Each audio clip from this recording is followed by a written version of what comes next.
BBC Sounds. Music, radio, podcasts. Good morning and welcome to the Farming Today podcast with me, Charlotte Smith. This episode comes from Westminster, where I am surrounded by tractors. There are about 10 full-sized versions and 1,100 toy tractors. That's because I'm outside the conference centre where the National Farmers Union meeting is taking place. And these toy tractors have been given by farming families to symbolise the impact of the government's decision to reintroduce inheritance tax on farms, because farmers say it's the next generation which will have to foot the bill. Well, as we'll hear today, inheritance tax has dominated this meeting. Many older farmers are now facing that very real dilemma that unless they die before April 2026, their families will face a family farm tax bill they simply cannot afford to pay. Government, you must correct this urgently. Even if the conversation gets difficult, I will always show up to have it because I respect this union and I respect British farming.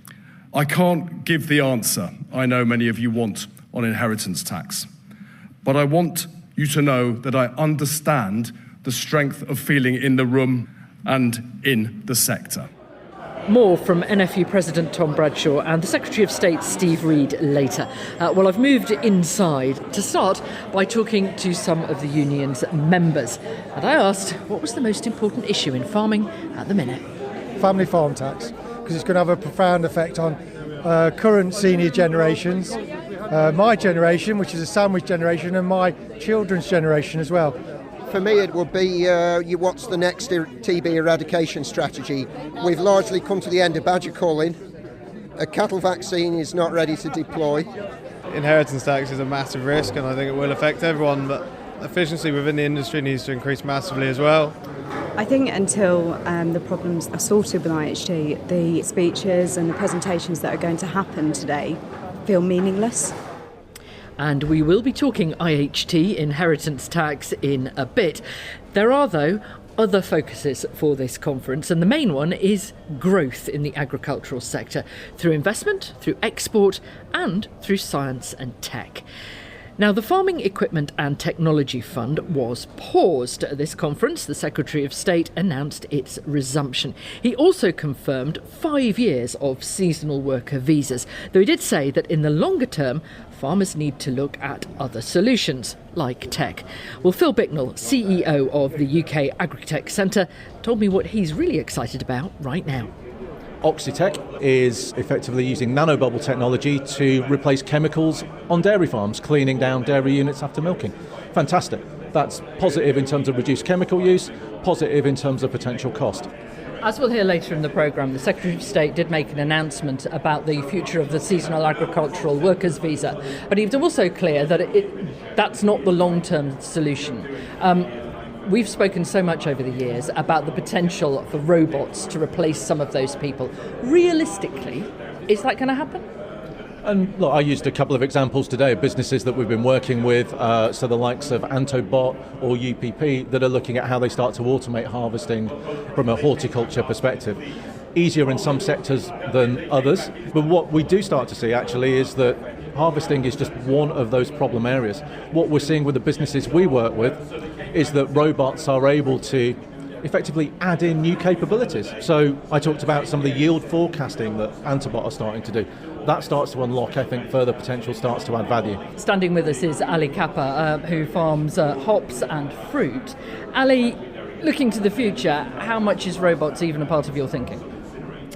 Eventually it will be, but it's at least another 10 years away. And we need to pick the fruit and pick the veg. So the yield forecasting is brilliant, but what we're asking of the robotic scientists is really difficult. Changing light levels, uneven ground conditions, and trying to distinguish between leaf, wood and an apple is not for the faint-hearted. It's hard. So yes, we will get there, but we need a 5-year rolling scheme on the seasonal workers scheme, not a full stop. Steve Reed talked about putting money into the sector. Are we putting enough money in? Are we investing in this enough? So the number that was talked about today was in relation to primarily the Farming Innovation Programme. As ever with government announcements, the devil is always in the detail, so I look forward to going through those. Farming Innovation Programme is great, except to access that money you have to make an Innovate UK application. And that application wants something that has IP, that is going to deliver a thing at the end of it. Productivity gains come from iterative change. That doesn't necessarily produce IP, it doesn't necessarily produce something marketable or exploitable. So the system, the process is wrong. Fruit grower Ali Kappa. Well, the hall here was packed to hear from the National Farmers Union President, Tom Bradshaw, and the Secretary of State for Environment, Food and Rural Affairs, Steve Reed. Tom Bradshaw talked about a sector in crisis and called the government's plans on inheritance tax, IHT, morally wrong. Now, just to recap, the plan is that from April next year, inherited farms and other agricultural assets worth more than £1 million will be liable to inheritance tax at 20%. That's half the usual rate.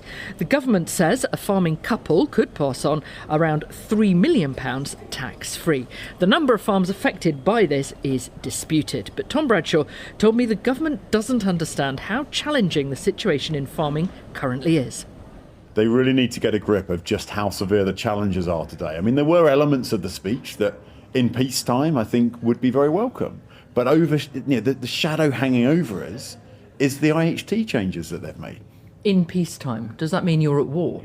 Well, it feels like that. You heard David Passmore talking about his elderly mother and the position she finds herself in, and then you see no contrition, no empathy from the Secretary of State. Well, he did apologise for the situation. No, he didn't. He apologised for the shock that the industry faced with the policy that was made. Steve Reed talked a lot about other things away from inheritance tax. He stressed the need to make farming profitable. And he talked about, for instance, setting up a new Farming Profitability Unit in DEFRA. I hope that a Farming Profitability Unit can deliver a vision that makes the industry more profitable.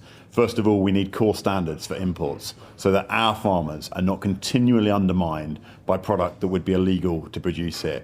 We need a planning system that works so that we can build the infrastructure that delivers for the future. The public procurement bit, we need to make sure that's a viable marketplace so that members can really access it but make profit from doing it. And so there are elements in there which we clearly can get behind and work with them on to deliver in partnership. The Secretary of State did make a few announcements. He talked about a 5-year extension for the seasonal worker visa scheme.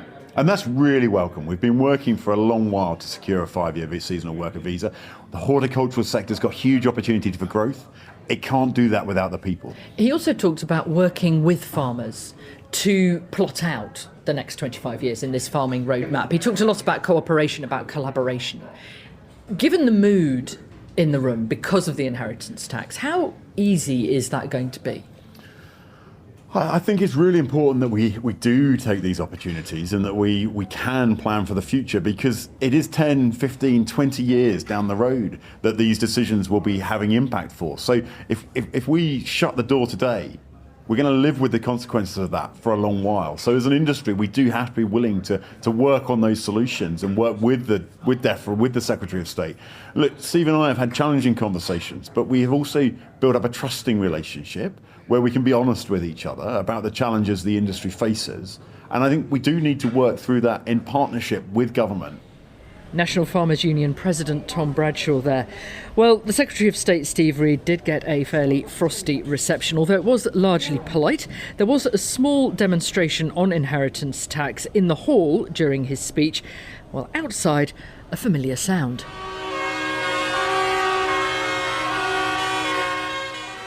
Now, while Mr. Reed emphasised other issues like the importance of profitability in farming, the questions afterwards brought him back to just one issue. This is Joe Stanley, NFU County Chair for Leicestershire, Northamptonshire and Rutland.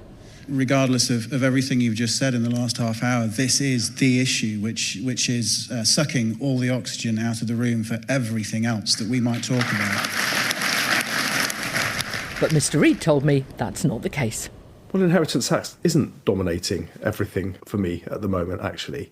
we've been talking to the farming sector, the NFU and others, about how we can make the sector become more profitable, how we can protect agricultural land from the demands for putting it to other uses. And we've announced the land use framework for dealing with that. Just today I've been announcing things like how we're going to spend more of the public purse for food procurement on British food, so we can put money straight into the pockets of British farmers, how we're going to invest more in technology so that we can give farmers the means to become more profitable into the future.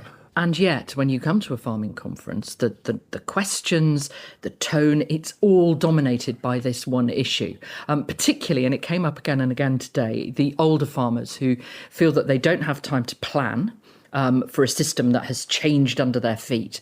Is there any plan from you, from the government, to try and mitigate things for those older farmers who fear that unless they die before next April, their families may lose the farm? Well, change from one system to another is always going to be difficult. And I recognise, and I'm very sorry about those individual cases where people are finding these things difficult.